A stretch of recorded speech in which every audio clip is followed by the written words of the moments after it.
What's up, gamers? It's Gaming Addict, and so it's pretty much been confirmed. I mean, they haven't came out straight out and said it, but Phil Spencer did say that there's a duration on the new Tomb Raider.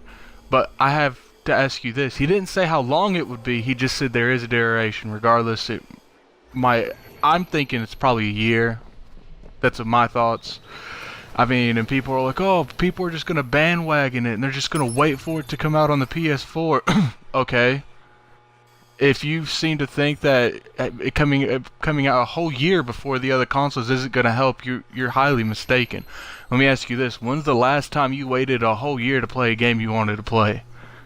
And I mean, I've seen people on Twitter say that they're gonna bandwagon it if it is timed exclusive and get it. Even they have an Xbox One, and they're gonna bandwagon it and wait for it on a PS4 when they have an Xbox One.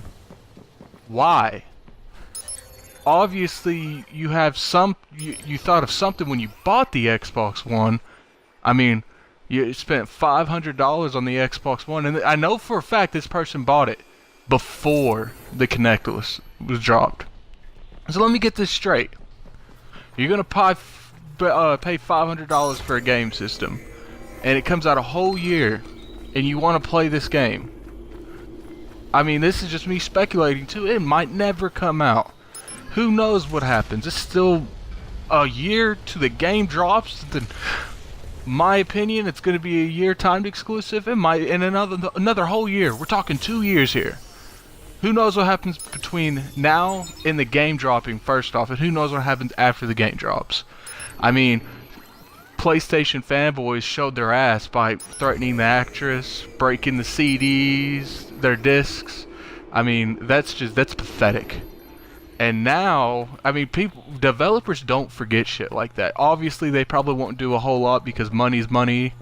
And, I mean, that's just point out, money's money. Money talks. Regardless of what they do, money talks.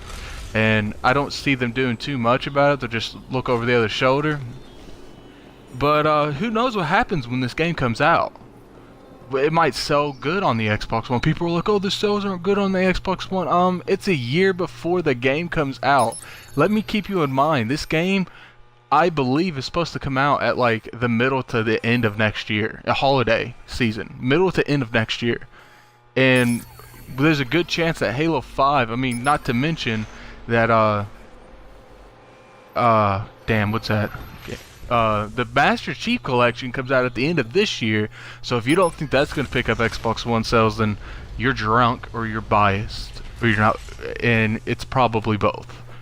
And, it's just, it really kills me that a company like this goes out and they make a good business call for themselves, because I'm sure Microsoft wrote them a big fat check, and I guess everyone here thinks that they shouldn't make money. I mean, and people are like, oh, it's bullshit. Well, and then you have people saying, well, the game didn't sell well. It sold better on PS4. Well, do you not think the giant substantial paycheck that they gave them, which has been disclosed, isn't going to make up for the difference? Because that's what Square Enix was looking at. They don't just do shit for no reason. They have statistics that do the numbers to see if it's going to be a bad deal or not. Who knows how long this deal's been going on. It did show up. It did make its premiere at the Microsoft conference at E3. So, I mean, it could have been talking way before then. And I'm not really a big fan of Tomb Raider. I didn't play the other one, which, you know, people were like, well, it's stupid it's coming up for one console when it's been out for PlayStation since the first one. You know all you guys are making me want to do? You guys bandwagoning their sales? All you're making me want to do is seeing all this bullshit and all this complaining about this game not coming out for PS4 and it's only coming out for Xbox One. You're just making me want to buy the first one. That way I can know what the hell's going on and why it was so good that everyone is bitching about its sequel, its predecessor, coming out for the Xbox One only. All you're doing is making people that own an Xbox One that's never played it want to buy it, because you guys are bitching so bad over this. Petitions, you guys are making YouTube videos, you guys are tweeting about it. It's just ridiculous, and you're making yourself look like an asshole. But, you know, if you like this video, subscribe. If you don't, thumbs down. I don't care. But this is Gaming Addict. Peace.